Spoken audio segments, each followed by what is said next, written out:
Ahora vamos a presentar a los ponentes, hasta que se van acomodando y van ingresando. Y por otra parte, los invitamos a dar continuidad a la experiencia esta de compartida y reflexión.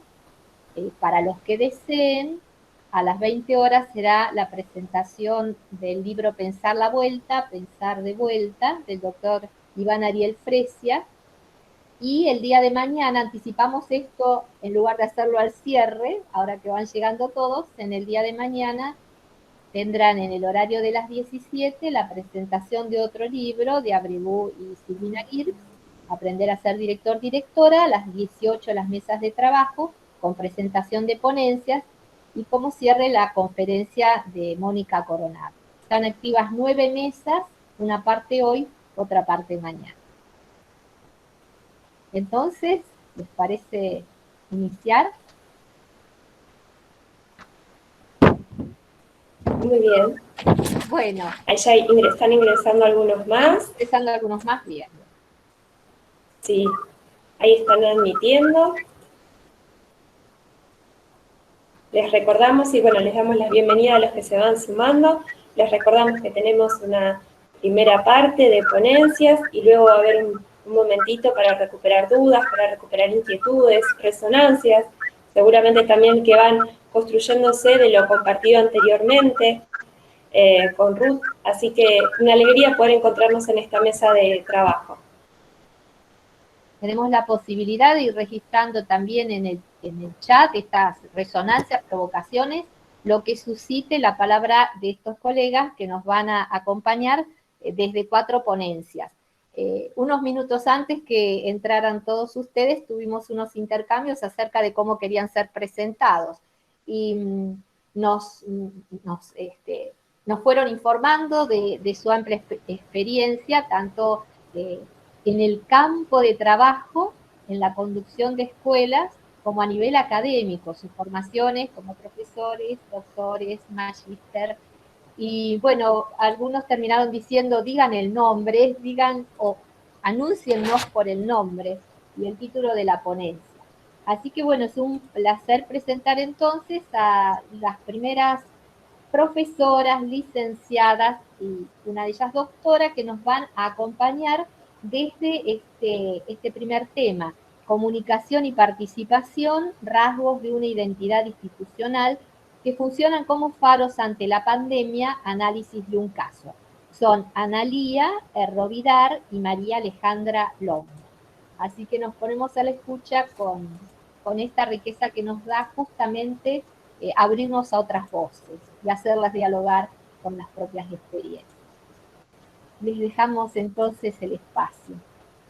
Bueno, muchísimas gracias entonces por este espacio, por esta posibilidad de compartir con colegas no solo de la provincia de Buenos Aires, sino del país y de Latinoamérica.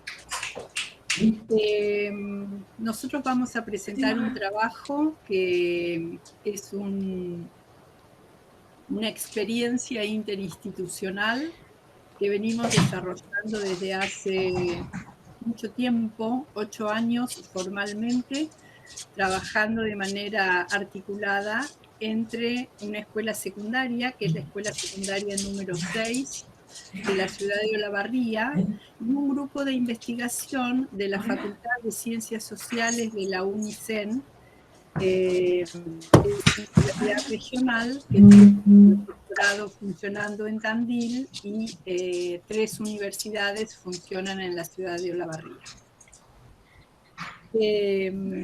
Si bien hace tantos años que trabajamos juntos, la pandemia, la verdad, nos cambió el escenario y a partir de ella no solo cambió la metodología de trabajo, sino también las interacciones entre nosotros que se realizaron, como la mayoría de las experiencias que seguramente escucharemos, a través de distintos soportes virtuales, porque todos estábamos confinados en nuestros domicilios.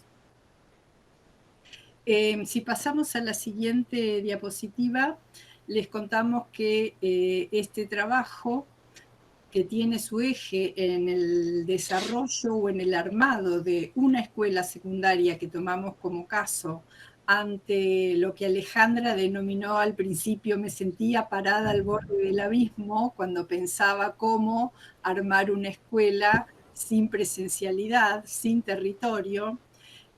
Nosotros vamos a contarles en primer término acerca de esa historia y una cultura institucional que data de hace casi 80 años o más de 80 años, pero que sin embargo aún presenta rasgos de esa identidad que han sobrevivido a través de los distintos cambios y que se constituyeron en faros, como nosotros decimos, en la pandemia.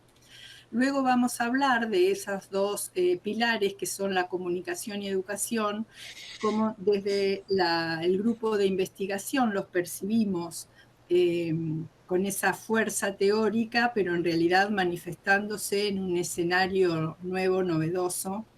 Las decisiones que se tomaron en el territorio escolar, en esa escuela sin territorio, en esa escuela que se reconstruye en la emergencia educativa, y luego compartiremos lo que son reflexiones para seguir pensando la escuela.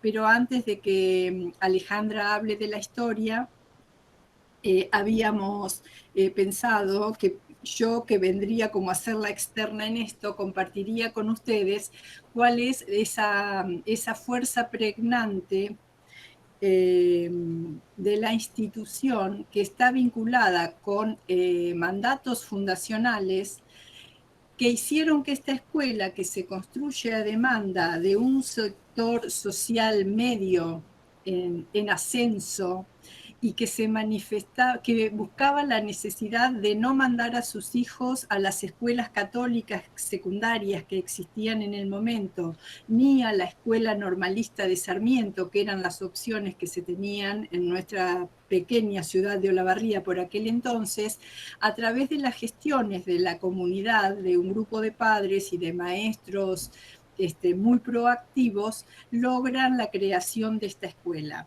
que es llamada por los normalistas y por las escuelas privadas del momento los pitucos.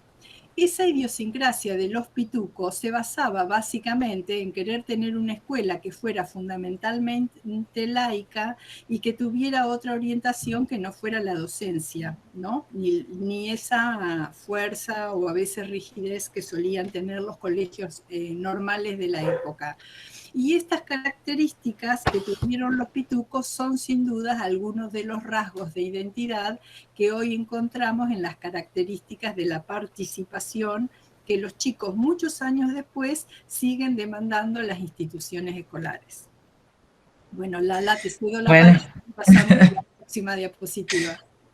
Bueno, buenas tardes al grupo y a todos los que están formando parte, ¿no?, desde lo virtual. Primero, gracias por este espacio que nos permiten estar, y especialmente a Analía y al grupo de la facultad, porque más allá de una investigación me sentí sumamente acompañada en lo que es gestionar las escuelas, y especialmente en este contexto de excepcionalidad, como decía Ruth recién, ¿no? Fue muy importante este acompañamiento y la emoción también de sentir que en las conclusiones de Analía se reflejó nuestro trabajo, me emocionó muchísimo. Tiene mucha fuerza esta historia para nosotros y en lo personal para mí. Vengo atravesando la historia de la identidad, de la oficialización del Colegio Nacional. Este año festejamos los 75 años de esta oficialización, de una escuela que fui alumna, o sea, viví este proyecto 13 que ustedes ven en la filmina, lo viví como alumna, con profesores tutores, horas de esta clase, con una fuerte identidad. Viví también como coordinadora el tercer ciclo, la transferencia a la provincia, fui como rindiendo, ¿no?, exámenes para seguir estando en este camino de la educación en la escuela. Y luego también como vicedirectora y directora en la conformación de lo que es la escuela secundaria actual. Así que como soy como una historia viviente, no soy tan grande de edad, pero una historia que fui atravesando todos estos cambios desde adentro. Y bueno, fue muy interesante ver el impacto de esta fuerza que dice Analía de la participación en la comunicación, cómo perdura esta fuerte identidad en la ciudad a través de los años. Y hoy estamos revisando este concepto de pituco, ¿no?, que forma parte de la historia, que tenía que ver con las olimpiadas estudiantiles y la matrícula que se absorbía a la escuela en ese momento, cómo fue cambiando con la obligatoriedad del nivel secundario y con la escuela secundaria de 6 años, y la estamos revisando, estamos en un proceso de revisión de esta identidad, de esta historia, y reinventando la escuela, diría yo, después de esta pandemia. Así que bueno, es muy fuerte esta impronta de la historia y era importante compartirla hoy con ustedes para hablar de cómo se estamos atravesando esta pandemia y lo que vendrá de la pospandemia.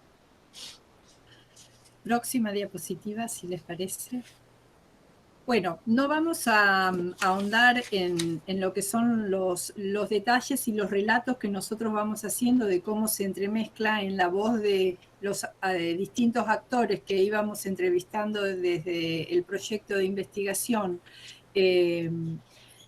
Con la parte teórica, esto lo pueden leer en la ponencia. Me parece que lo más rico de destacar acá es que nosotros encontramos, y justamente a través de los estudiantes, cómo los chicos ejercían una demanda en relación a la participación en el armado de esta escuela virtual que se estaba gestando desde el mes de abril. Nosotros en esta particularidad de las exposiciones de los estudiantes, nos encontrábamos con algunas cuestiones que nos llamaron muchísimo la atención, porque mientras todos los niveles de docencia nos quejábamos de las pantallas cerradas, las pantallas negras más bien mientras dábamos clase, estos chicos del centro de estudiantes se ocupaban de instar a sus compañeros para que abrieran las pantallas y mantuvieran el diálogo y la comunicación con los profesores. Entonces, esto que para nosotros fue un hallazgo que no tenía precedentes, comenzamos a rastrear en esta cuestión y encontramos desde la voz de los estudiantes, sigo diciendo cómo resonaban en ellos, estudiantes de quinto año que tenían como muy pregnante el sentido de pertenencia de la institución y de no sentirse los sujetos destinatarios del proceso, sino de verse como de verse como sujetos activos. Esto nos sirve para generalizar de que los 630 estudiantes se manifestaran de esta forma o se expresaran de esta forma. De esto podrá hablar Lala a continuación. Lo que nosotros estamos diciendo, que habiendo un grupo de estudiantes motorizados política y comunicacionalmente, la gestión encontró grandes aliados para llevar adelante el proceso de comunicación social y pedagógica con los que ellos armaron la escuela en la virtualidad, ¿no? Bueno, ahora Lala, si querés contarles. Sí, la próxima. Bueno, esta sensación de abismo que seguramente otros equipos directivos sentimos, ¿no? De vacío, que se nos desapareció el edificio en una semana y teníamos que conformar una escuela. Es una escuela grande de 200 adultos y 673 estudiantes. Tenemos 27 divisiones, todas en un turno mañana. Y bueno, como directora sentí una sensación de angustia y a la vez de decir cómo armamos, ¿no? Esta gran red de comunicación y que la escuela siga funcionando. Fundamentalmente era prioridad que tuviéramos los equipos de trabajo armados, no es que lo conformamos con esta no presencialidad, estos equipos estaban armados y fue la base para que nosotros podamos funcionar. Fue toda una circulación de información entre preceptores, familias y estudiantes, jefes de integración curricular con profesores, nosotros con jefes de integración. Es como que fue toda una red, una malla de comunicación que se fue conformando y como decía Analía, este pilar que fue el centro de estudiantes para nosotros, que ha sido siempre un centro muy fuerte, nació en el año 84, 1984, tenemos el primer acta del centro de estudiantes en la escuela con la democracia. Bueno, ellos también ingresaron a los grupos de WhatsApp con preceptores para poder estimular esta participación, porque hay estudiantes que no conocíamos, ingresaban por primera vez y todo fue a través del celular. No teníamos en mayoría acceso a internet, no es una matrícula de alto ingreso económico, es un ingreso medio, profesionales, muchos trabajadores, y el acceso a internet es limitado, por lo cual es una enorme dificultad, como les habrá pasado a otras escuelas, acceder a la información y a comunicarse. Pero nuestra eje y prioridad fue sostener el vínculo, no perder a ningún estudiante. Este fue nuestro primer eje de trabajo, y segundo momento decir cómo enseñar, qué proponer, cómo presentar la actividad y toda esta adaptación que fuimos haciendo con los profes para saber cómo armar una clase virtual, porque no estábamos preparados con una plataforma tampoco. Que eso fue una gran limitación, y dijimos, ¿por qué no haberla tenido, no? Pero bueno, la plataforma fue a través de Drive, se armaban las carpetas por curso, estas carpetas se socializaban en la página de Facebook y Instagram, lo que podíamos, pero especialmente en Facebook 100% nacional, y ahí iba cada carpeta de Drive con su curso, cada división, y esto cada estudiante la bajaba, la descargaba y la trabajaba. Y si no había acceso a internet, se trabajaba en formato papel con toda la ayuda que podíamos dar, con un lugar que se sacaban las fotocopias, se imprimían, ayudábamos de cooperadora para que todos accedan a la información. Fue un enorme, enorme trabajo, debe ser un sentimiento compartido por los presentes acá, de logística, de afectividad, de vínculo, de sostenimiento, y especialmente de que las familias se convirtieran en un equipo de trabajo con nosotros, porque fueron docentes con nosotros para llevar adelante esta tarea, que éramos inexpertos en un principio, ahora ya el 2021 ya nos ha dado más experiencia con la semipresencialidad que estamos ahora. Yo diría que el 2021 es otra etapa. 2020 fue esta sensación de armar esta malla y red de comunicación y participación y vínculo, y el 2021 es cómo armar una semipresencialidad con burbujas, con protocolo, con termómetro, ¿no? Con todo esto de medir la temperatura y todo lo que se está dando, pero es otra escuela y nos toma mejor preparados y contentos de ver a la carita, ¿no? De que a cada actividad le podemos poner un rostro, que esa era la idea, de ver quién, esa actividad que era tan fría que pasábamos por una carpeta de Drive, ahora tenía una carita y bueno, tengo un barbijo a la cual representar.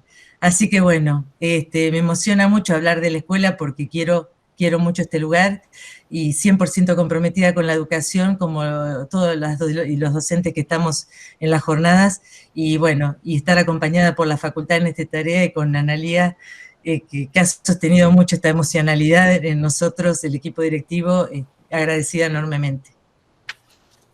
Alejandra y Analía estarían entonces cerrando ya, por favor. Bueno, compartimos la última diapositiva. Si querés, Lala, comentar cómo se Bien. en el futuro. Sí. El futuro, tuvimos muchísimo aprendizaje en estos 2 años, seguimos aprendiendo, y el enorme desafío de esta bimodalidad, de cómo trabajar con docentes presencial y no presencial, de estos tiempos que el docente le falta hoy para trabajar en lo virtual, pero tenemos que exprimir al máximo la presencialidad. Esta mirada de poder repensar la escuela, decimos con Analía, esto de esta fuerte comunicación y participación es una fortaleza para seguir, y nos ha sostenido y nos seguirá sosteniendo. Estamos ahora eligiendo nuestro centro de estudiantes, se puede hacer todo esto en este año, estamos pudiendo hacerlo, y además esta enorme posibilidad que tiene el nivel secundario de la no repitencia y la evaluación que se nos viene, ¿no? Esto de decir, ya no hay una calificación numérica, estamos valorando el proceso, la evaluación formativa como sumamente protagonista, y la no repitencia como posibilidad de trayectoria con continuidad, como una unidad pedagógica, como esta posibilidad de que seguimos acompañando al estudiante para que pueda egresar, ¿no? Bueno, y Analía, te dejo el cierre. No, ya no es necesario nada más. Muchas gracias. Gracias a ustedes. Muchísimas gracias por esta interesantísima y provocadora ponencia. Recuerden que tenemos esta posibilidad de anticipar interrogantes y resonancias en el chat. Está Jorgelina y María Alejandra habiendo resuelto la cuestión de la conectividad, ¿verdad? Así que podrían... No sé si se escucha. Sí, ahí se escucha, Alejandra. Sí, Bueno. muy bien. Bueno, es un gusto entonces presentar a los siguientes ponentes, a la magíster Jorgelina, no sé si debía decirlo o no, pero bueno, y a la doctora María Alejandra, que van a presentarnos su ponencia sobre investigación y gestión en contexto de excepcionalidad. Bien, muchísimas gracias. Un gusto estar aquí compartiendo este espacio que siempre es edificante y bueno, y acompaña también en estos momentos de que estamos, como decían las colegas recién, viviendo una nueva etapa frente a la pandemia. Jorgelina, si te parece, compartimos la imagen, las plaquitas. Ya lo hago, Alejandra. Ya lo hago. Bueno, gracias. Bien, bueno, mientras tanto, yo voy presentando el contexto en el cual trabajamos, Jorgelina y yo. Nosotras somos profesoras de seminarios de prácticas investigativas 1 y 2 y taller de tesina en la Universidad de Concepción del Uruguay. Venimos trabajando en esto desde hace más de 7 años. Y nos pareció importante compartir esta experiencia con ustedes.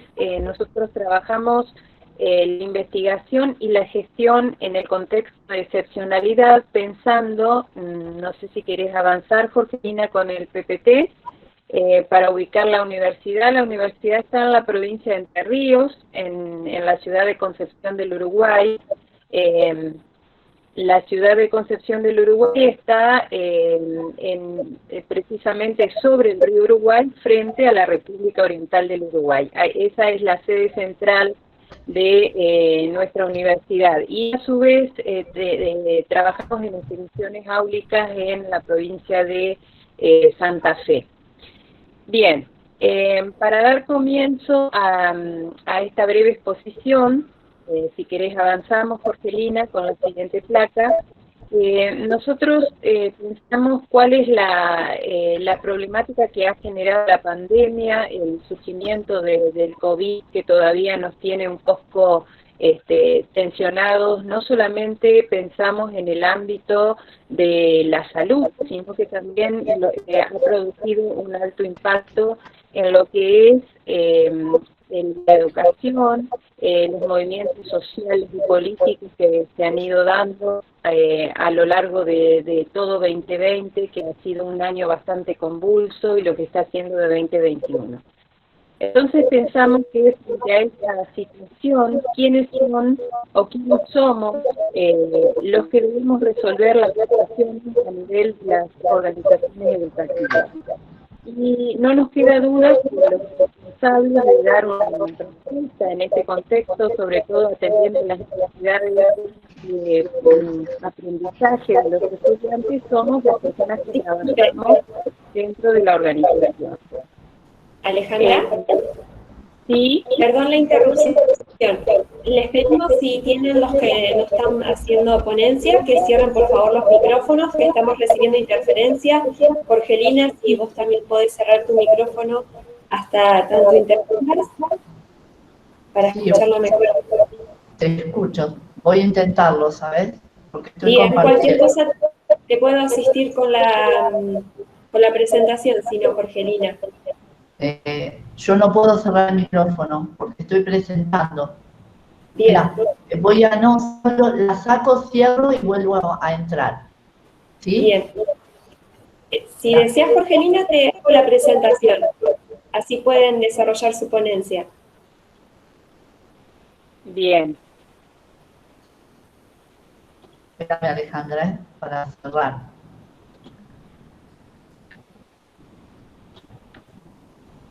¿No?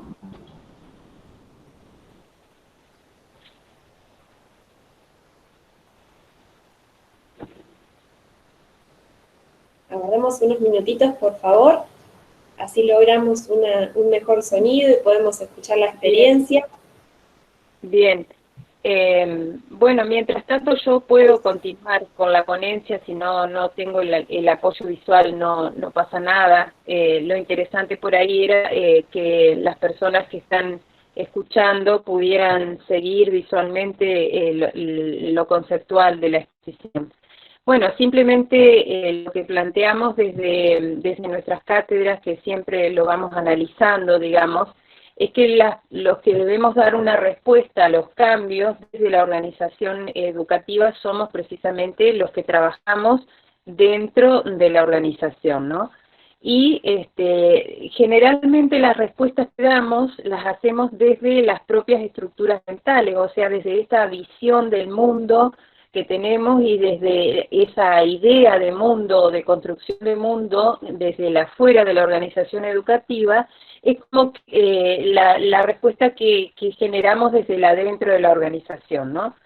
Lo que nosotros todos sabemos a esta altura es que las estructuras con las que nosotros comprendíamos la realidad no nos han servido demasiado durante el 2020 porque, como decía las colegas que realizaron la ponencia anterior, el mundo se ha dado vuelta absolutamente. Lo que sí tenemos certezas es que una de las instituciones que nunca desapareció del escenario en relación a muchas instituciones cerraron sus puertas, se reorganizaron, se tomaron su tiempo, se rearmaron. La escuela no fue esa institución, la escuela respondió automáticamente, o sea, se decretó la cuarentena y la escuela salió a la palestra desde donde pudo, digamos, y con las herramientas que pudo.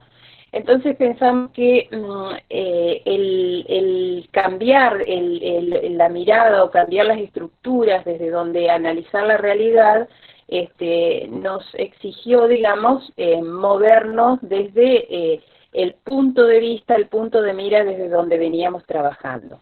Ahora, ¿cómo hacemos ese cambio, digamos? ¿Cómo hacemos ese cambio de mirada? Bueno, precisamente cuando logramos problematizar la realidad, ¿no? Problematizar la realidad no es lo mismo que resolver un problema. Si querés, Jorgelina, pasamos a la plaquita siguiente. Es decir, nosotros cómo es preguntando, haciendo un recorrido acerca de lo que es en sí la situación, ¿no? Preguntándonos por qué está ocurriendo lo que ocurre, cuál es esta situación de caos en la que nos estamos digamos, metiendo de alguna manera, cómo lo estamos resolviendo, si realmente estamos dando respuestas en medio de la incertidumbre. Entonces, cuando nosotros empezamos a preguntarnos acerca de, digamos, cuando empezamos a dudar de que las respuestas habituales no nos dan resultado, es cuando instalamos la pregunta. Y ahí es cuando podemos instalar, digamos, un nuevo dispositivo, porque la pregunta tiene un valor epistemológico. Empezamos a preguntarnos acerca de la propia realidad de la organización. Y de alguna manera pensamos que esa pregunta que nos hacemos podemos recorrerla a partir de las herramientas de la investigación. ¿Cómo? Bueno, con esto que yo les decía, la gran pregunta tiene que ver con problematizar la realidad y no resolver el problema. Es decir, investigar podría ser el camino si nos preguntáramos, digamos, acerca de esta situación, pero en términos de salidas posibles que no son las actuales, y es ahí donde comienza el cambio, ¿no?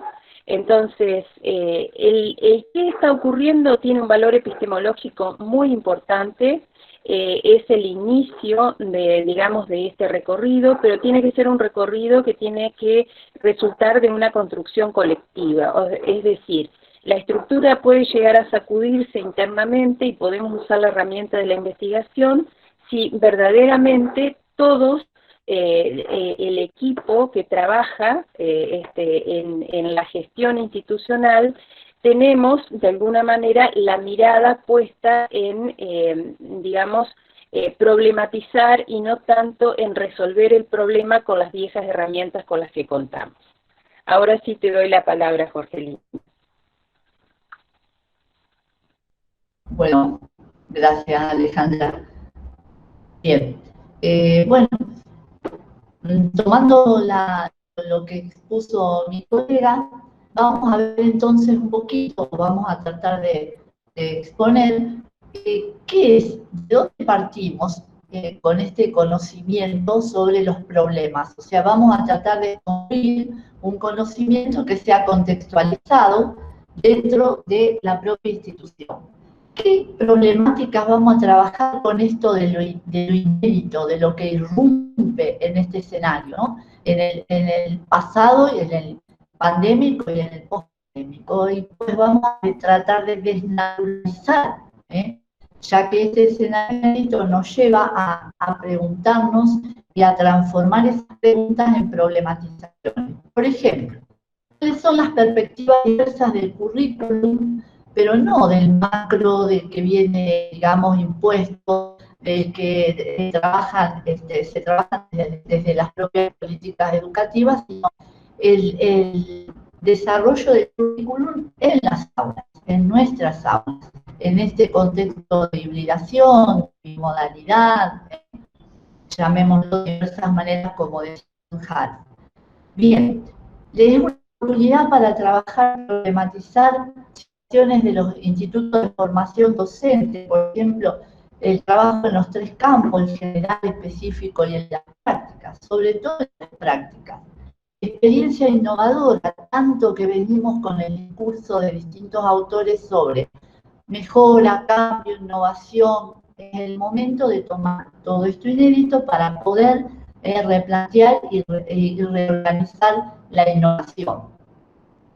Sobre todo en los aspectos áulicos, vuelvo a insistir con esto, porque allí ejercemos nuestras prácticas, y en los aspectos organizacionales, ya que las coordenadas de tiempo y espacio han quebrado totalmente, como dijeron las compañeras en la experiencia anterior, reorganizando un nuevo escenario. La escuela siguió y sigue estando de otra manera. Bueno, el trabajo de seguir problematizando el trabajo de la docencia, las condiciones, el gobierno de las instituciones. ¿Por qué no también problematizar el análisis de las políticas educativas en distintas provincias? Yo pertenezco a Santa Fe, mi compañera pertenece a Entre Ríos, y trabajar allí las políticas y cómo se han generado condiciones desde esos lugares macros en nuestras instituciones, ¿no? Bien. Cuando las chicas, las compañeras anteriores hablaban de esto del vínculo pedagógico, es justamente una oportunidad para trabajar el vínculo, para dar un salto y trabajar la red, la reconexión de otros tantos estudiantes que han quedado fuera de las acciones, ¿no? Problemáticas también de la comunidad educativa. Pero aquí nosotros decimos que hay un punto clave, por eso volvemos al título de nuestro trabajo, ¿no? De nuestra presentación, y es la gestión, entendida la gestión del equipo directivo y la investigación. Bien. ¿Escucha? Sí, Jorgelina, se escucha con bueno. alguna interferencia. Sí, sí, ya voy a ir. Un momento. Bien. Bueno. Sí, porque me sale en pantalla conexión. Sí. Jorgelina, te pedimos por favor que en un minutito apagues tu cámara, a ver si eso facilita una mejor conectividad. Ahí te podemos escuchar con mayor fluidez. Decime si continúo. Continúas con la cámara encendida y se continúa con alguna interferencia.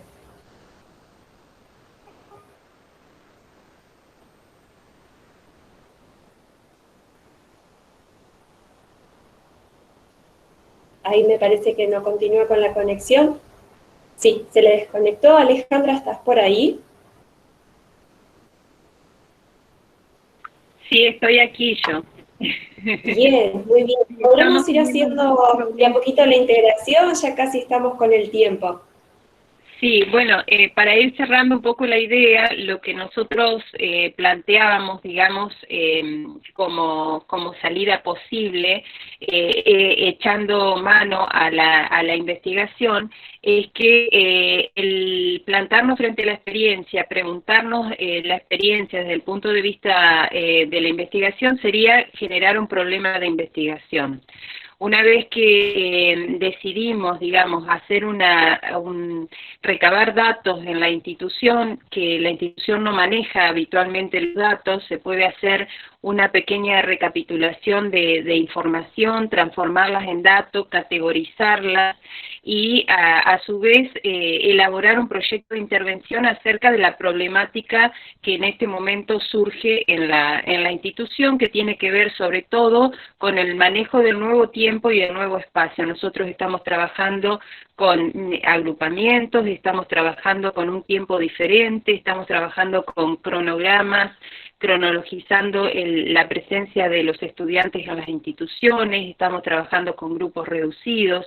Todo eso ha generado un problema que se puede problematizar, se puede hacer un buen relevamiento de datos a través de todas las herramientas con las que cuesta la investigación, que es una entrevista, una encuesta, lo que fuere, y elaborar un proyecto de intervención realmente en condiciones. Esto lo que demandaría, y es un poco la idea trabajada, es un equipo de gestión formado en investigación, no solamente con una actitud investigativa, sino realmente formado con las herramientas de la investigación que requieren, digamos, un recorrido en precisamente la formación en investigación, que es el futuro, digamos, de la educación, es donde se ha marcado en la mayoría de los países de América Latina esta tendencia, digamos, a partir y que se viene observando, que es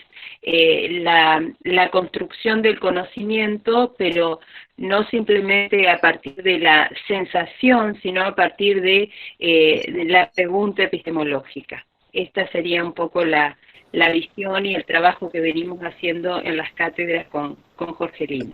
Además agregar, acá estoy, además agregar, no sé si vos lo comentaste, el trabajo de nuestros estudiantes en los seminarios de prácticas investigativas, ya que ellos vienen de las instituciones, Instituto de Formación Superior, nivel secundario, y por ejemplo están trabajando algunos emergentes, como la influencia de la escasa conectividad, bueno, que es lo que me pasó a mí en este momento, en el proceso de la enseñanza de la matemática, la modalidad híbrida de enseñanza en tiempos de pandemia, la virtualidad y el acceso a la educación en las escuelas para adultos, las TIC como recurso de aprendizaje. Bien, todo esto es trabajado y hacemos el salto a generar líneas de acción en proyectos de intervención. Los proyectos de intervención surgen en base a estas problemáticas y la acción es sumamente necesaria para poder dar cuenta de los cambios y de la innovación.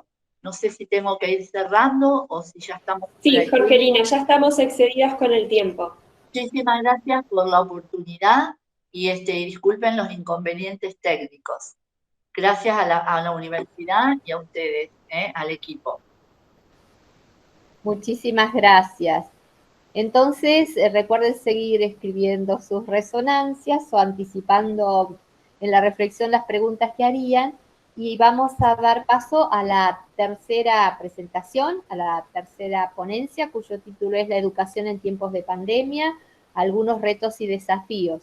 Y acá tenemos un colega de México que nos va a acompañar en esta ponencia como sociólogo y como director también de una institución dedicada a la investigación en sociología.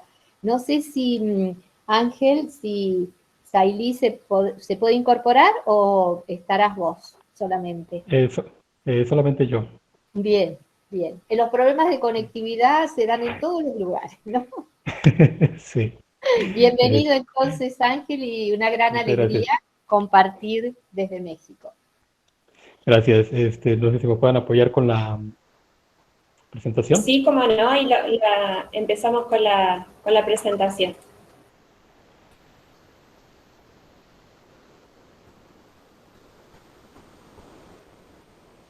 Bueno, pues buenas tardes, un gusto estar aquí con ustedes, poder coincidir, compartir, y de antemano también muchas gracias por la invitación y el espacio. Eh, pues esta presentación la preparamos junto con mi colega, Saili Cristian. Detalles técnicos no puedo estar, pero bueno, voy a tratar de abordarlo. ¿Qué es lo que estamos nosotros presentando? Y eso también es un poco de reflexiones, como lo que han venido comentando las compañeras que expusieron anteriormente, con unos conceptos clave muy importantes que compartimos en la exposición. De pronto la pandemia pues nos vino a cambiar muchas cosas, ¿no?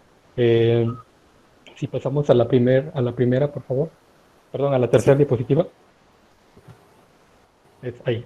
Como dice en la primera parte, la pandemia ha impactado en todos los ámbitos de la vida social. Y yo creo que estaría de más hablar de toda la parte negativa, ¿no? Todo el impacto negativo que ha tenido en todos los sectores. Eso sale sobrando. Pero también ha abierto algunas oportunidades. Pero para poder acceder a esas oportunidades, y aquí parto de algunas reflexiones de cuando empezó justamente la pandemia, tuve la oportunidad de participar con algunas universidades que me llamaron para poder ofrecerles algunos cursos de capacitación. Esos cursos, cuando platicaba con los directores, partían de una pregunta, y quiero comenzar con esta parte, con esa pregunta. Me decían, ¿cómo enfrentamos este fenómeno? O sea, tenemos la pandemia, nos mandan a casa. ¿Cómo enfrentamos este fenómeno como institución educativa? ¿Qué es lo que podemos hacer? Porque pensábamos que iba a ser una semana, 15 días, de pronto ya nos fuimos a 3 meses y bueno, seguimos en este proceso. La pregunta de partida era justamente cómo enfrentamos este fenómeno. Y entonces, una de las cosas que sucede, una de las cosas que empezamos a observar en este proceso cuando llegamos a la pandemia, es que la educación tiene tiene algunas deficiencias. ¿Y cómo vamos a ir resolviendo estas deficiencias? Una de las primeras cosas que estaba sucediendo, y ese es uno de los análisis que estuvimos haciendo al principio de la pandemia con algunas instituciones educativas, es que se buscaba trasladar el proceso formativo presencial tal cual a un entorno de aprendizaje, lo querían llamar virtual. Es decir, yo tomo lo que tengo aquí y lo quiero pasar a esta parte. Ese tipo de cosas a veces era un poco complicado poder solucionarlo. ¿Por qué? Porque había una rigidez para iniciar todo este proceso de transformación. ¿A qué es lo que trato de llegar? Que la propia pandemia, como decía, nos trajo algunas problemáticas, pero también abrió un área de oportunidades para que las propias instituciones educativas pudieran iniciar todo un proceso de transformación digital. ¿Por qué? Porque aunque usábamos la tecnología, aunque se venía usando la tecnología de alguna otra manera, en mayor o menor medida, esta no estaba siendo plenamente utilizada. Y me atrevo a decir que hay una subutilización todavía de lo que es la tecnología. Entonces, ese tipo de situaciones, este tipo de cosas hacen que la educación aún tenga algunas deficiencias, y esto implica también que nos enfrentemos justamente a esos retos, a esos desafíos. Ya no se trata nada más de cómo vamos a enfrentar la pandemia, cómo como institución educativa enfrentamos la pandemia, sino cómo desde el propio espacio del aula podemos generar estos nuevos procesos formativos. Por ahí comentaba alguna compañera ahorita, hablaba de la importancia de la investigación, por ejemplo. Si pasamos a la siguiente, por favor. Y comenzamos con esta, es la diapositiva 4. Y justamente lo que comentaba ahorita, la pandemia nos obliga a pensar sobre el uso de las tecnologías en el aula y analizar el grado de inclusión tecnológica. ¿Cómo podemos hacer uso de la tecnología? ¿Cómo podemos, a través de la tecnología, poder mejorar los procesos formativos?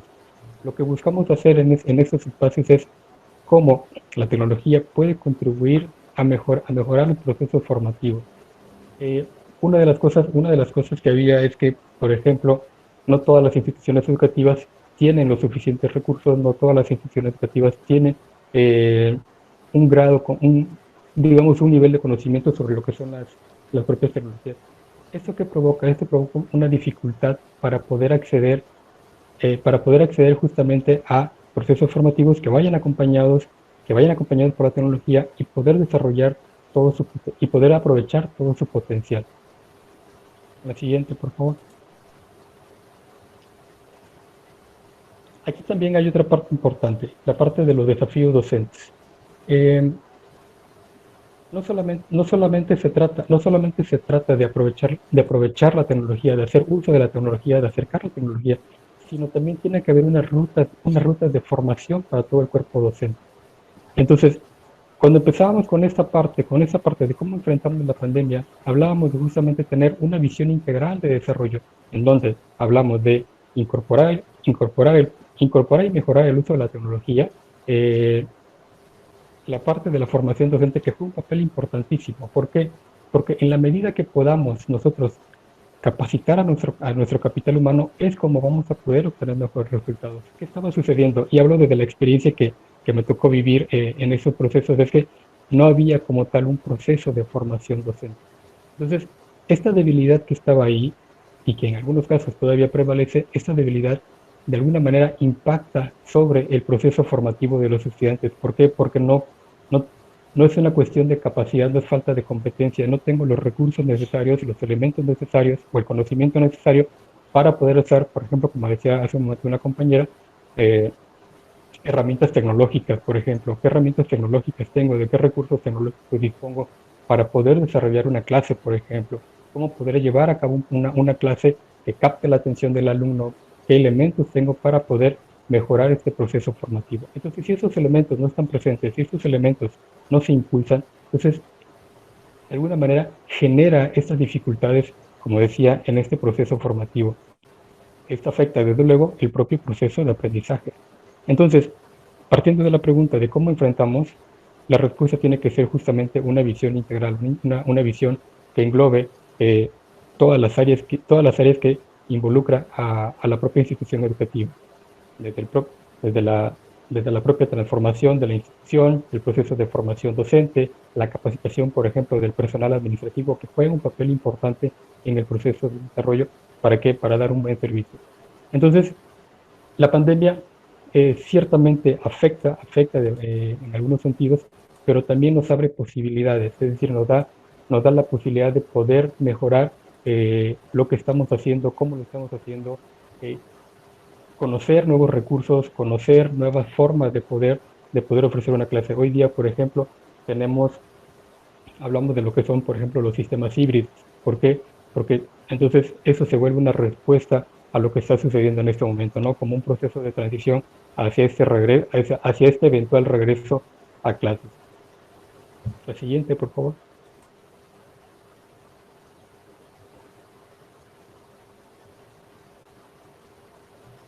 Y bueno, aquí hablamos, por ejemplo, de los beneficios de la educación remota. Llámese el e-learning, el blended learning, el gaming learning, por ejemplo. ¿Qué beneficio nos va a dar este tipo de educación? Lo que nos permite, por ejemplo, aquí hablamos en el segundo punto, podemos acceder, uno de los beneficios que tienen las tecnologías nos permite no solamente concentrarnos en el espacio físico que habitualmente conocemos, sino podemos abrir nuevos espacios digitales en donde podemos coincidir con otras personas, con otras instituciones, podemos fomentar el intercambio de experiencias. Ahí tenemos las redes de colaboración, los grupos de discusión, todos estos escenarios posibles que están ahí, que están en los medios digitales y podemos aprovechar para poder mejorar los procesos formativos, para poder impulsar lo que son las experiencias de aprendizaje de los alumnos. Entonces, hay diferentes elementos que podemos aprovechar, que podemos usar a favor para que este proceso formativo se vea potencializado, que no sea solamente la práctica docente habitual, sino este intercambio de experiencias dentro de todo un entorno global digital.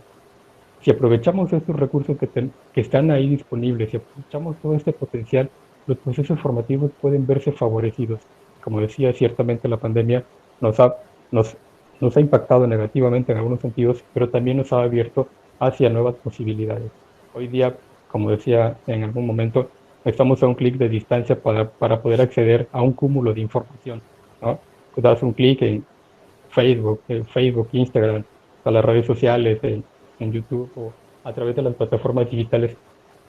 una serie de herramientas tecnológicas, ¿no? Lo que hoy se conoce como las RTICs, por ejemplo. Entonces, todos esos elementos ahí están, podemos aprovecharlos y podemos usarlos a favor para que estos procesos formativos, esta formación de experiencias de aprendizaje se vean favorecidas, se vean potencializadas y no quedarnos en el escenario tradicional. Desde luego que aquí, desde luego que aquí la propia institución juega un papel importante. ¿Por qué? Porque tiene que establecer una ruta de desarrollo.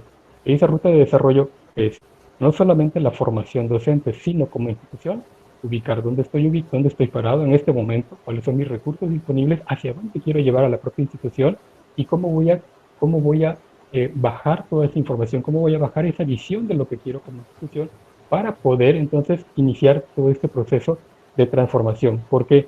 Porque no, porque no buscamos regresar a la anterior normalidad. Pensar que vamos a regresar es un tanto aventurado, sino hacia dónde queremos ir a partir de este momento. En ese sentido, es que la pandemia juega un papel importante, nos juega un papel importante porque nos abre la posibilidad de poder transformarnos, de poder cambiar, de poder decir hacia dónde podemos dirigirnos ahora, cómo podemos Ángel, aprovechar estos nuevos espacios. perdón Ángel, ¿podrías ya darnos la conclusión o cerrar para que habilite el tiempo a la última ponencia y a las preguntas? Sí, claro, perdón. Gracias, estás muy entusiasmado. Perdón. Sí, Bien. entonces, bueno, pues cierro con esa parte. Ya me iría yo hasta la última diapositiva. Nos quedamos con el objetivo de desarrollo 4 que dice asegurar la calidad y la pertinencia educativa y promover oportunidades de aprendizaje para todos.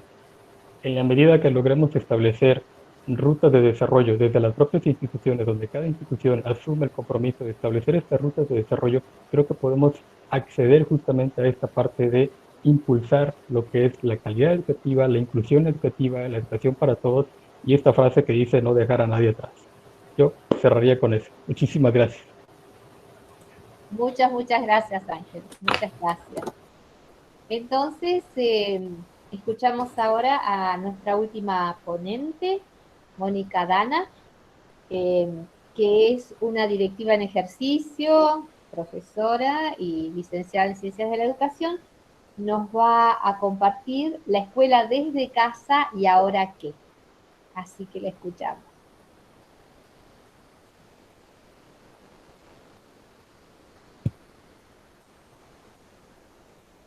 Dana, Mónica, estás silenciada. ¿Ahora? ¿Vamos? Sí, ahora sí, Bien, muy bien. perfecto. Ahora vamos con la presentación también. Bueno, no hay problema. Nada, voy a ser breve para poder ir cerrando en tiempo. Solo contarles que soy directora de escuela primaria. La experiencia que les voy a contar es la experiencia de gestión del 2020 que tiene que ver con escuela de Cava.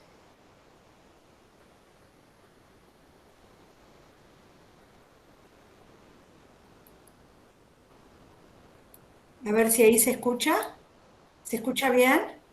¿Sí? Ahora mejor, Mónica. Sí, ¿Se escucha bien? Perfecto. Ahora Entré sí. por otro dispositivo. La experiencia que les voy a contar tiene que ver con una escuela en Capital Federal. Es una escuela de jornada completa de gestión privada, de escuela primaria, y en estos momentos les cuento yo, que soy la directora de la primaria, pero en realidad este trabajo fue hecho por todo un equipo de conducción. Como todos saben, 2020 empezamos todos con mucha energía y de pronto, pandemia, se cierran las escuelas, todos a casa, para cuidarse y cuidar al otro hubo que quedarse en casa y se perdió uno de los pilares de la escuela, una de las cuestiones que la escuela presente, que es la realidad. En ese sentido, quedamos interpelados desde la gestión y el qué poder hacer, y la gestión se vio desafiada. En ese marco surgieron varias preguntas que guiaron nuestros pensamientos. ¿Cómo seguir haciendo escuela a la distancia? ¿Cómo promover aprendizaje significativo sin la presencialidad? ¿Cómo sostener y afianzar el vínculo entre los chicos y las chicas? Bien, pasamos a la segunda placa. Esta ponencia está hecha en tiempos. Como estamos contando el proceso, ahora les voy a contar qué nos pasó en marzo y abril. Cuando la escuela se cierra y los niños de la escuela primaria y las niñas no pueden concurrir a clases, nosotros decidimos seguir teniendo la escuela abierta. Y la escuela abierta es escuela. Por lo tanto, seguimos trabajando y empezamos a tomar algunas decisiones. Las primeras decisiones eran que para que los chicos sigan conectados, íbamos a utilizar la plataforma Classroom para las clases asincrónicas. Entonces, todos los días subíamos clases para que los chicos y las chicas pudiesen acceder a ellas y seguir conectados con el aprendizaje. ¿Por qué Classroom? Porque ya lo veníamos utilizando en la escuela desde años anteriores y era la herramienta con que los chicos y las chicas iban a estar más familiarizados y nuestros docentes también. Ahora bien, al pasar de la clase presencial a la escuela virtual, fue necesario una gran inmersión en medio de todo este caos, y por eso lo llamamos la tormenta, una gran inmersión en capacitación docente. Tenemos jóvenes más ayornados con la tecnología, otros no tanto. Entonces, para todos nuestros docentes, en todo lo que tuviese que ver con herramientas TIC para poder seguir las clases en la virtualidad. Y ahí nos dimos tiempo para probar, para equivocarnos, para aprender. Fue un tiempo de mucho aprendizaje. Ya teníamos organizadas las clases asincrónicas. Todos los días los chicos y las chicas recibían alguna tarea. Ya teníamos organizadas las capacitaciones, la inmersión en esta capacitación. Otra decisión que tomamos desde la gestión fue hacer reuniones semanales de equipo para sostener y sostenernos, teniendo en cuenta que todos estábamos atravesando la pandemia. Nuestros alumnos, nuestros docentes, las familias y nosotros mismos. Así, uno de los ejes que siempre estructura la escuela primaria, que es el tiempo y el espacio, con la pandemia se vio absolutamente desdibujado. El tiempo pasó a ser todo el tiempo, o mucho tiempo. Los chicos y las chicas resolvían las tareas en cualquier momento del día, como podían, con ayuda de la familia o sin ella. En los fines de semana recibiendo mails que debíamos responder. Y por momentos los docentes, el equipo de gestión, empezamos a sentir esta sensación de ahogo, de agotamiento, de ¿es 24/7 ahora la escuela? ¿Cómo hacemos para sostener a cada uno de los chicos, de las chicas y de las familias, teniendo en cuenta que cada familia a su vez lo estaba viviendo de una manera diferente, ¿sí? Ahí empezamos a organizar reuniones con el equipo de orientación escolar, con el objetivo y de sostén. Teníamos más o menos resuelto las clases asincrónicas, teníamos los encuentros semanales, los encuentros con el equipo de orientación escolar, y fue necesario una gran sociedad con las familias.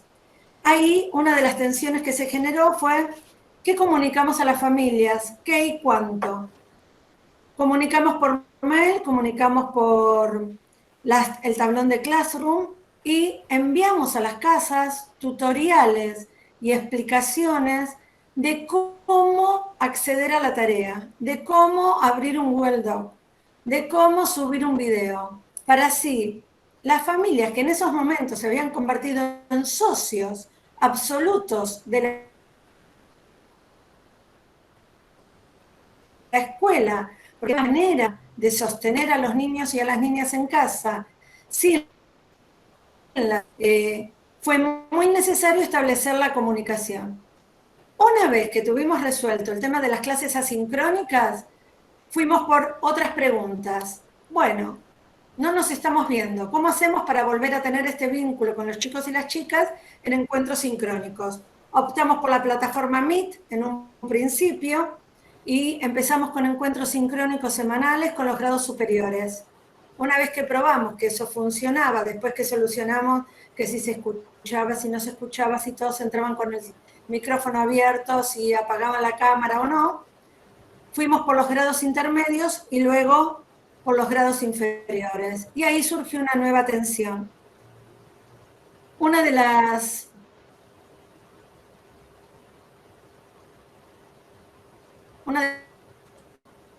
cosas que se quebró en las clases virtuales y uno de los supuestos que tiene la pedagogía, por lo menos en la primaria, todos al mismo tiempo. Bueno, pero en la virtualidad, ¿cómo íbamos a hacer? En la virtualidad decidimos organizar diferentes grupos sincrónicos. Por momentos, grupo total, cuando el objetivo era la vinculación, el verse, los chicos y las chicas no se veían, estaban en sus casas. Entonces armamos encuentros sincrónicos con el objetivo de que los chicos se vinculen entre ellos. Y así, una vez a la semana, tenían un encuentro sincrónico llamado de orientación, con el objetivo de jugar, de lo lúdico y de establecer los vínculos y de mantener los vínculos entre ellos. Ahí los chicos contaban sus emociones, cómo lo estaban viviendo, para poder sostener desde otro lugar.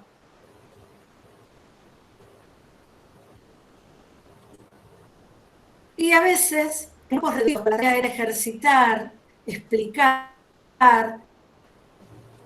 y entonces armamos encuentros sincrónicos de A8, de A5, de A4, y sobre todo en primer grado. Teníamos encuentros individuales semanales para poder establecer el vínculo con esos niños y niñas que casi no habíamos conocido, porque a los poquitos días de empezar las clases se habían suspendido, y así acompañarlos en su proceso de aprendizaje.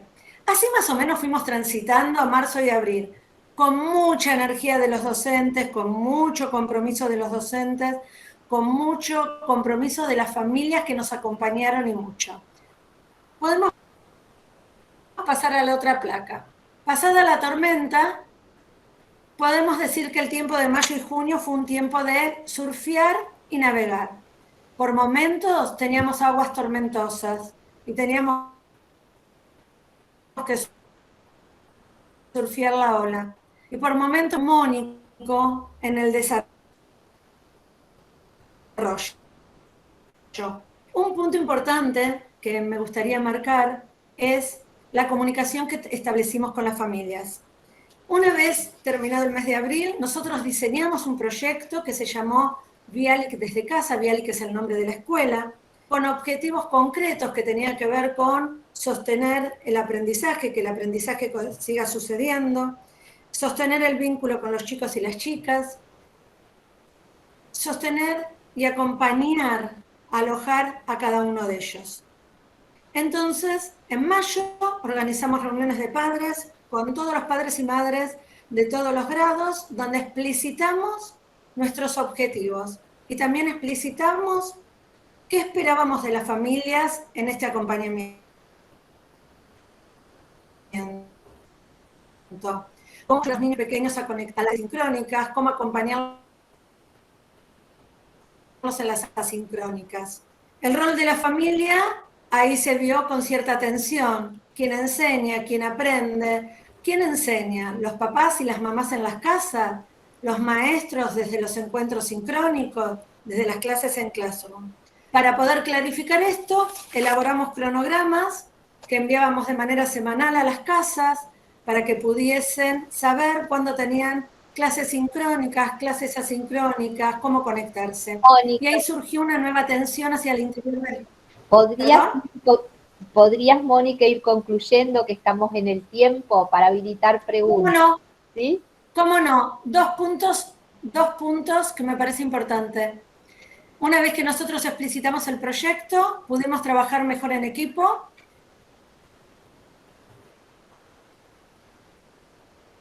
Y surgieron otras tensiones. Sí. Julio hicimos reuniones con padres, hicimos un alto en el camino, y lo que hicimos fue por sorteo, reuniones con padres y madres de los grados salteados, 5 encuentros, entrevistamos 40 familias, próxima placa por favor, 40 familias que representaban 63 alumnos, la próxima, así vamos cerrando, Y online, en Zoom, los encuentros fueron por Zoom, hicimos una encuesta evaluando cada uno de los objetivos que nos habíamos propuesto en el proyecto. Y en el momento los papás y las mamás contestaban. Si vamos a la próxima placa podemos ver cómo graficamos algo de las preguntas. Por ejemplo, si habíamos logrado el objetivo de mantener el vínculo entre los chicos y las chicas. ¿Qué fueron respuestas? Sí, cada uno de los objetivos. Una vez que sistematizamos la información, tomamos nuevas decisiones, volvimos a hacer reuniones de padres en las que volvimos a comunicar cómo íbamos a seguir, próxima placa por favor, y así transcurrimos el segundo cuatrimestre. Solo para cerrar, a modo de reflexión final, decir que todo este tiempo de gestión nos enseñó a gestionar de manera diferente y a hacer de la escuela una construcción colectiva con toda la comunidad educativa, docentes, familias y nosotros, pensando y repensando cada una de las acciones que llevábamos a cabo. Implementábamos una, la pensábamos, la evaluábamos y modificábamos o no,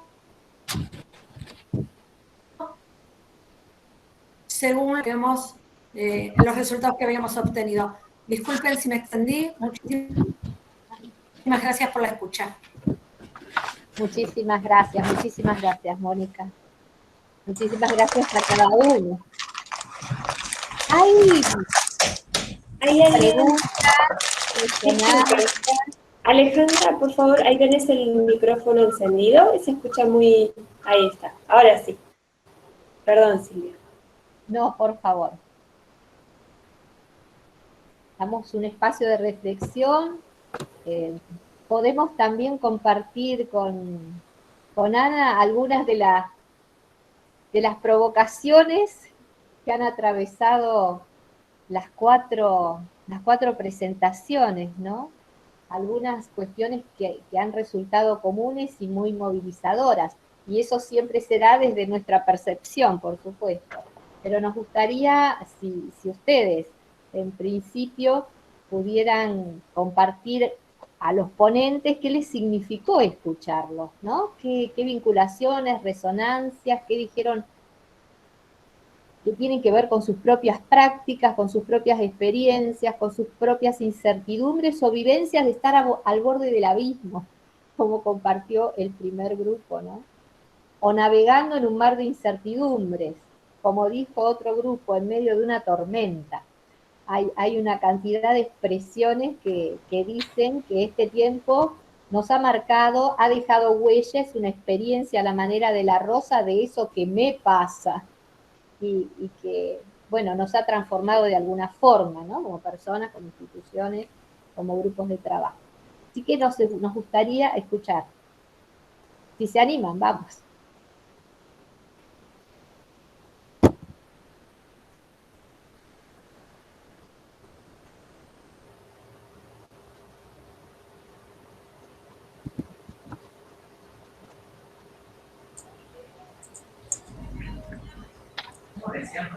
Hola. Hola. ¿Sí? ¿Qué tal? Buenas tardes. ¿Cómo andan? Andrea. Soy Andrea de Comodoro Rivadavia, Chubut. Y bueno, estoy ya por recibirme de profesora de lengua y literatura ahora en diciembre, o sea, me quedan meses. Estoy cursando lo último y estoy en las dos partes, o sea, tanto de estudiante como de docente en formación y para un estudiante así como nosotros es muy importante la compañía del docente y escuchándolos a todos ustedes, la importancia, ¿no? Y todo lo que han puesto para que sigan las trayectorias a pesar de todo, ¿no? Las trayectorias escolares, porque acá en Chubut, bueno, tuvimos muchos problemas también económicos y demás, y los profesores igual le pusieron todo y hicieron los encuentros asincrónicos. Y bueno, y ahora estoy cursando la práctica docente yendo presencial, porque es lo más importante, digamos. Así que es un reencuentro con mis compañeros y con mis profesoras. Pero bueno, estoy muy contenta de conocerlos y de ver cómo las demás instituciones también estuvieron como nosotros en la tormenta, navegando, surfeando y seguimos igual por la educación y por tratar de hacer mejor cada día este mundo, ¿no? Que ¿cómo se llama? Esta pandemia nos atrapó a todos, nos afectó a todos en diferentes tiempos, en diferentes momentos, pero todos seguimos trabajando por la educación y eso es lo más importante, ¿no? Muchas gracias, Andrea, muchas gracias. La palabra de un estudiante y bueno, futura profesora, educadora, muchísimas gracias, Andrea. ¿Alguien más que nos quiera compartir? ¿Qué quedó sonando? Hola. Hola. Sonia. Sí, buenas noches. Soy Sonia Sillero de Caucete, San Juan, directora del nivel inicial de la escuela ENI 72. Me resonaba lo que decían algunas chicas de estar en medio de la tormenta o al borde del abismo. Mi escuela está inserta en una localidad en la que los papás no tienen conectividad y se han manejado solamente con celulares. No todos tenían computadora, entonces la verdad que estuvimos al borde del abismo y en muchas tormentas, porque con el nivel inicial es muy difícil trabajar, ya sea por mail, por entonces los docentes lo que les quedaba era trabajar en audios, con videos cortitos, que fueran muy cortitos para que se pudieran cargar, porque la mayoría de sus papás tenían solamente el crédito del celular, o sea, no había conectividad. Entonces, el 2020 ha sido realmente muy difícil de trabajar.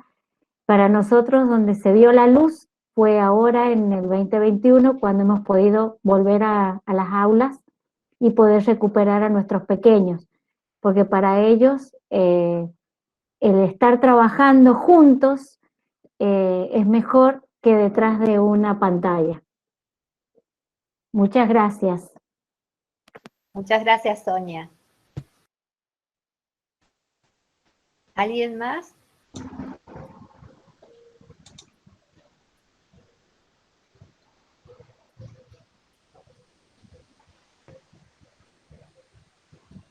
Sí, Hilda.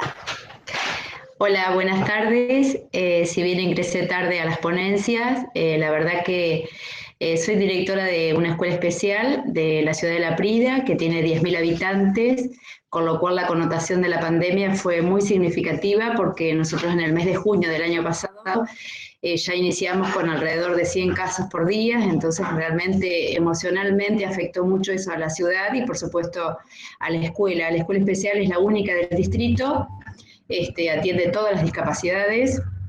La verdad que fue un desafío desde lo personal porque me inicié como directora en diciembre del 2019, estuve 2 semanas presenciales, vinieron las vacaciones, 2 semanas en marzo y se inicia la pandemia. Así que la verdad que desde lo personal fue un desafío sumamente interesante, con un equipo de trabajo de docentes que realmente yo creo que la escuela fue la única institución que se mantuvo en pie durante toda la pandemia, porque el resto de las instituciones tuvieron que dar de baja la presencialidad, la virtualidad, y realmente la escuela fue la única que se sostuvo en pie a pesar de todas las circunstancias. El acompañamiento de los padres, me parece que la mayor palabra que se escuchó acá fue el acompañamiento y el vínculo que generamos, no solo con los alumnos, sino con la familia, y que nos enriquecimos como equipos de trabajo. Me parece que eso fue lo que más destaco en estas situaciones tan extremas, donde esta tormenta por momentos fue en marzo y por momentos fue en noviembre, de acuerdo al contexto que cada uno vivió, cuando los casos aumentaban o cuando los casos disminuían y a nosotros nos daban una luz de esperanza, y a la semana volvíamos a caer y otra vez todos encerrados. Nosotros llegamos al extremo que a las 5 de la tarde estábamos todos adentro, y la escuela también cumplía 50 años, con lo que eso también implicaba otro desafío, así que la verdad que en lo personal yo he salido enriquecida, he salido gratificada con la pandemia. Afortunadamente la escuela tampoco tuvo gran cantidad de casos y bueno, la población acompañó infinitamente. Y la resonancia es esa. Me parece que lo afectivo fue el eje principal para sostenernos de pie con la educación. Gracias, porque la verdad que uno con estos encuentros, con estas escuchas y con estos espacios de diálogo se enriquece de sobremanera. Y poder socializarlo cuando vaya mañana a la escuela va a ser sumamente productivo. Muchísimas gracias, Hilda.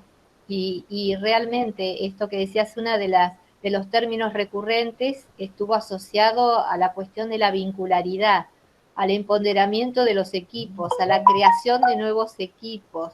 En el primer grupo, Analía nos hablaba de la fuerza pregnante de los mandatos fundacionales, de una historia que había dado participación, dijeron sentido de pertenencia y una comunicación permanente intergeneracional, ¿no? Qué interesante. Casi todos los grupos hicieron referencia, 3 de 4 por lo menos, fueron muy fuertes estas palabras de recuperar equipo, crear colaboración, tender redes, consolidar la trama. Así comienza el cambio, desde muchos trabajando juntos, ¿no? La otra palabra, bueno, es cierto que son la mayoría proyectos de investigación, pero el poder o la potencia en las ponencias de problematizar, interrogar permanentemente la realidad, investigar sobre la acción o reflexionar la práctica. La palabra reflexión también fue un transversal en las experiencias, ¿no? Darse tiempo, permitirse equivocar. Realmente yo no alcanzaba a tomar nota porque cada una de las cosas hablaba de vida, ¿no?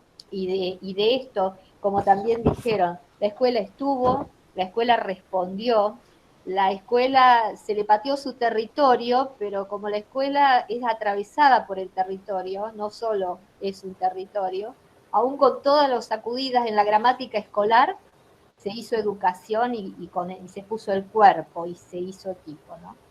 Algo más, muy entusiasmante todo lo que han planteado porque es real, es vida y bueno, dice de compromiso. Incluso pensaba también con total articulación con lo que veníamos escuchando previamente, con el espacio compartido junto a Ruth, ¿no? Esto de la transformación de los formatos, de la participación y la involucración de distintos referentes en estas propuestas.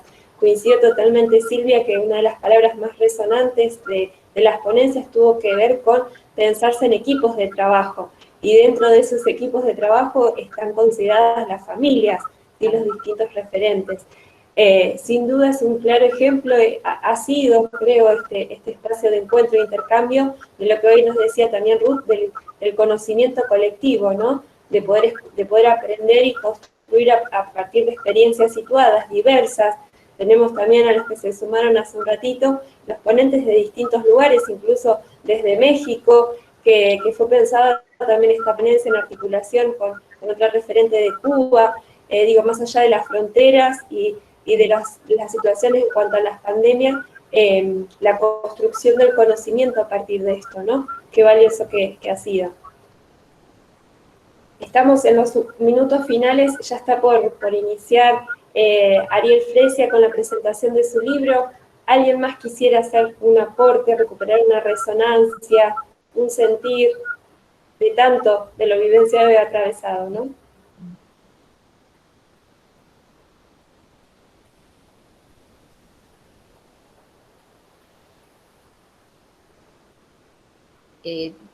La última cosa que me parece que también entra en resonancia con lo que planteó Ruth, es esta desaparición de esa falso dilema, porque si fuera una tensión, todas las tensiones, usamos la palabra hasta en el título del eje, están llamadas a dialogar, ¿no? Y es posible encontrarnos, y la tensión nos moviliza. Pero esta falsa dicotomía entre pensar y hacer, ¿no? Entre reflexionar y actuar. Todos subrayaron, algunos anoté casi se podía hacer el esquema, que desde la preocupación, la experiencia, el interés y la reflexión tenía un sentido, hacer las cosas de otra manera. garantizar seguir educando, garantizar seguirnos cuidando, atender la persona del otro en toda su incertidumbre, que también era la nuestra, ¿no? Incluso en aquellos lugares, yo soy de Neuquén, vivo en Neuquén hace mucho, atravesados por los duelos de familia, ¿no? Incluso al interior de las instituciones. Entonces, esta cuestión que no pensábamos para hacer y hacíamos aquello que nos requería, poner mente, cuerpo y corazón en la cosa, ¿no? Eso creo que también estuvo presente. Bien, ahí hay algunos agradecimientos por el chat. Por supuesto, agradecemos enormemente y felicitamos a quienes expusieron un poco de su experiencia, porque también es muy difícil reducir en 10 minutos, en algunas pocas palabras, con el desafío de la virtualidad, tantas experiencias transitadas y vivenciadas, y también es una propuesta la cual alentamos e invitamos a seguir escribiendo, a seguir investigando en base a estas experiencias, como hoy más temprano hablaban desde el enriquecimiento de la praxis, ¿no? Ahí están los agradecimientos por el chat. Y bueno, poquito a poco vamos cerrando, Silvia, si te parece, así les damos lugar a los presentes a trasladarse a lo que es la página de YouTube desde el perfil del instituto, donde ahí va a continuar la presentación del libro Ariel Fresia, y los invitamos también a participar mañana a la tarde, también con las siguientes ponencias, mesas de trabajo y presentaciones que continúa esta linda jornada. Bueno, todo nuestro agradecimiento y el deseo de volver a reencontrarnos en otros espacios, ¿sí? Muchas gracias. Muchas gracias. Gracias. Chao a todos. Gracias. Gracias. Muchas gracias. Hasta pronto, Muchas gracias. gracias.